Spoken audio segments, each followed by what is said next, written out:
Hello everyone, welcome to another week of Physics 253. My name is Alec Lancaster, and I know normally you would have Mark coming at you to, explain these labs for you via video, but this week you've got me, and this week we're going to be talking about pendulums and everything having to do with those. So let's go ahead and get started with the theory. All right, so here we are with the theory of the lab.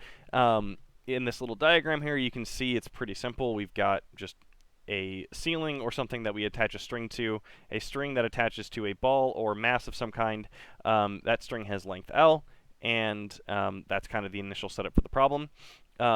You can, if you attach one end of that to an arbitrary mass m, and then have it make an angle theta with the vertical, then you can measure the distance that the mass travels as an arc length in the x direction, and we call that x equals L times theta. So if this is theta and this is L, you get that arc length as x equals L times theta, or really just the displacement there. Now, of course, x is the arc length, theta is the angle with respect to the vertical in radians, and L is the length of the string. So if you want, what you can do is, intuitively, if you were to let this ball go, it would fall. Intuitively, you would think it would fall back towards the center, and we can model that as a restoring force in the x direction. In this form, there's a negative here that marks that kind of signifies it as a restoring force, and we can call that F equals negative mg times the sine of theta, just after we split gravity up into its components here. And then we put, of course, like I mentioned, we put a negative sign on it to signify that it's a restoring force. Now, if we notice here, we can solve this equation for theta to say that theta is equal to x over L, which means that F would equal negative mg sine x over L. So once we've done this, we can recognize that if we make sure that we're not pulling this pendulum to extreme angles, then we can use the small angle approximation in which the sine of theta, in which we approximate the sine of theta is around or very close to theta itself. To convince yourself of that, we'll have a bit of an exercise which you can work on so that you can see where this is where this approximation is valid and where it's not valid.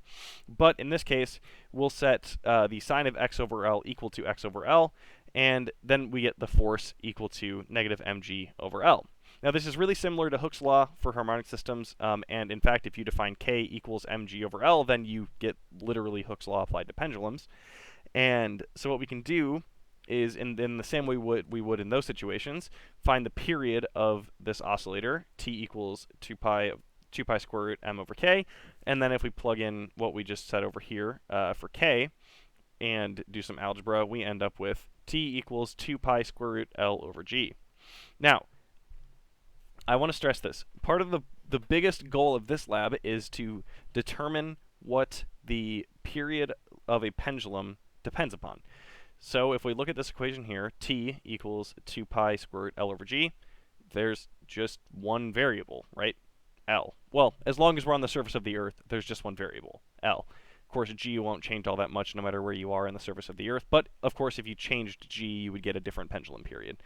Pi, of course, is a constant. 2, of course, is a constant. So L is the only variable in this situation. We are going to prove that during the lab today. So I just can't stress it enough. The displacement and theta have no effect on the period. It is only L, or the length of the pendulum itself, that has an effect on the period, and we'll be proving that today. And then, of course, if we want to, plot this as a linear relationship, we can take the period squared equals 4 pi squared times L over g, and then we'll get a linear relationship between t squared and L, where your slope is going to be 4 pi squared over g. Okay, so with that out of the way, let's get into the actual experimental exercise for the week. Okay, so the first thing we're going to do is actually convince ourselves that the small angle approximation is valid. So what literally all for this part you're going to do is just enter in, convert these angles in degrees to angles in radians, and then take the sine of that. And what you should see is that it falls apart, somewhere after 15 degrees and just gets worse and worse and worse. After 15 degrees, you should see, for 3 degrees, whatever the radians conversion of that is, the sine of that should be relatively close, but as you get further away from 15 degrees, it just gets worse and worse. So make sure you do this and include that in your lab report as well. Okay, here we are with a demonstration of how the simulation for this week works. Normally we would just give you guys an Excel spreadsheet and say, hey, go nuts and create some data and have it generate data for you. But what you'll notice here is that this is a really great simulation which we can actually take time measurements, distance measurements, and all of that good stuff. Brought to you by the University of Colorado at Boulder, and these people have been making wonderful physics simulations ever since I was in high school, or even really before, where you can take actual data with a pendulum or whatever it is online. So we're going to use this week. Now, the general setup for these is going to be the same. Okay, what you're going to do is we're going to be varying the angle first, then we're going to be varying the mass, and then we're going to be varying the length. And I'll show you an example of how to change every one of those, and then set you free to do the rest on your own. But the first thing we're going to do is, we're going to set the pendulum length to here, 1 meter. So when we're not varying the length of the pendulum is just going to sit at 1 meter. Set gravity to Earth, because that's where we are. What you could play around with this if you wanted to, but you don't need to for the purposes of this lab. This would, as I mentioned before, change the period of the pendulum. Set friction to none. What we don't want to happen here is we don't want this to be a damped system. We want this to oscillate back and forth continually. And doing the simulation online actually allows us to do that. In real life, if we were to do this, then you would actually have some friction probably in your in your pendulum system. Not a lot, but enough to where you might start noticing things slowing down a little bit after 15, 20 oscillations or whatever. So you'll notice if I turn the friction way up, what will happen is it'll damp itself, and then eventually you kind of return to here because of friction forces. And now this could be air friction against the pendulum, or it could just be internal friction in the pendulum system itself. And any friction that you have within the system will cause it to stop oscillating after some time. But of course, we're going to set friction to none to make this as an as idealized case as possible. And make sure you click the stopwatch button here to bring up a stopwatch, which is really nice. And ensure that you only have one pendulum on the screen. There is an option to have more than one, but things get real messy real quick if you have two on the screen. So we're just going to stick with one and see how that works there. Let's stop and make that stop for now. So I believe that's all the setup we need. And so I'll kind of show you how to vary the angle first. Well, let me show you how to make a general measurement here anyway. So like I mentioned, this will oscillate back and forth indefinitely, meaning that when you start the stopwatch, it doesn't matter if you wait 5, 10, 15 oscillations to actually start the stopwatch. The timing that you get is going to be consistent across, all these, across all of your periods, right? So you can actually slow this down, and you'll see that the period length gets extended, right? Now, the simulation is accounting for that, so if I just kind of show you here, one period, if I start it now and stop it here, is about, 1.93, probably 2-ish seconds, right? But if I slow it down and start it now, you'll notice the timer actually accounts for the fact that, we've slowed down the simulation. And if I go back to normal speed real quick and then slow it back down here and stop it, you'll notice we get, 2.04 seconds or so. So what this allows you to do is actually make more accurate timing measurements as you're doing the simulation. Now, of course, in person, I can't slow down time for you and have you make more accurate timing measurements based on that. But since we're doing this online, we can. So in your data analysis or whatever, you can say that you have maybe you can probably comfortably say that you have a timing uncertainty of about plus or minus 0.01 seconds, where normally for humans it's actually a bit larger, unless you're a hockey goalie or something like that. They have ridiculous reaction times because they have to. But of course, the best measurement you can make on a timer that you're starting or stopping yourself is as only as good as your timing, or only as good as your reaction time is, right? So we use this slow function here to account, or to take off the edge of some of that error. And let's see here. So I'll just kind of walk you through how to take one measurement of each of these sections here. So first it says to set the mass of the pendulum bob to 0.2 kilograms. So I will do that here. Luckily it snaps it so that you don't have to try to, click back and forth a whole bunch. And for the angle section, just leave it at 0.2 kilograms. And then choose an angle between 1 and 15 degrees. I will choose 10. And then click on the pendulum, drag it until it reaches that angle, and then release it. So up here, you'll see it actually tells you the exact angle, so you don't even have to have any error in that, which is pretty great. And so I'm going to put it to normal speed just so you can see it oscillating back and forth a little bit. I'll reset the timer, and then I'm going to hit the slow button as it's about to complete one period. and I will start the timer now. And what you're going to do is record the time it takes for the pendulum to complete 5 successive periods. Okay, so it's about to come up. It's about to complete its first one, and remember that this is in seconds here. So that was about 2 seconds. No surprise there. I'll speed it up. 2 plus 2 gives you 4, so that one was about 2 seconds as well.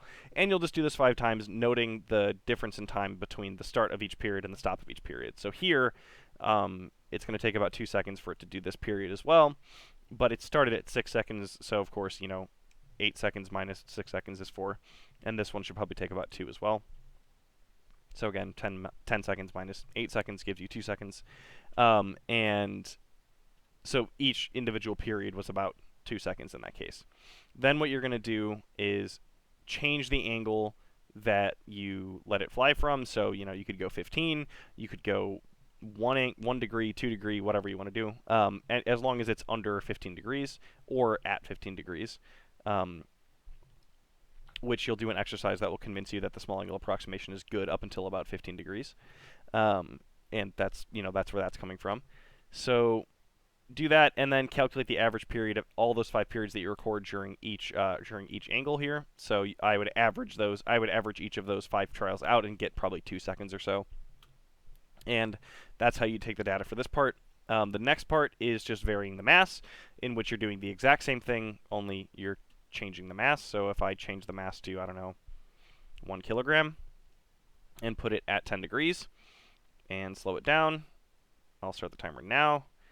Let it go to normal, and I'll slow it back down before it gets back. So again, there we get about 2 seconds, and you would do this, of course, 4 more times, then average those, and that would be your data point for this one trial. And then you would change the mass to, let's say 0.85 kilograms, and do it again, but making sure that you stay at the same angle this time.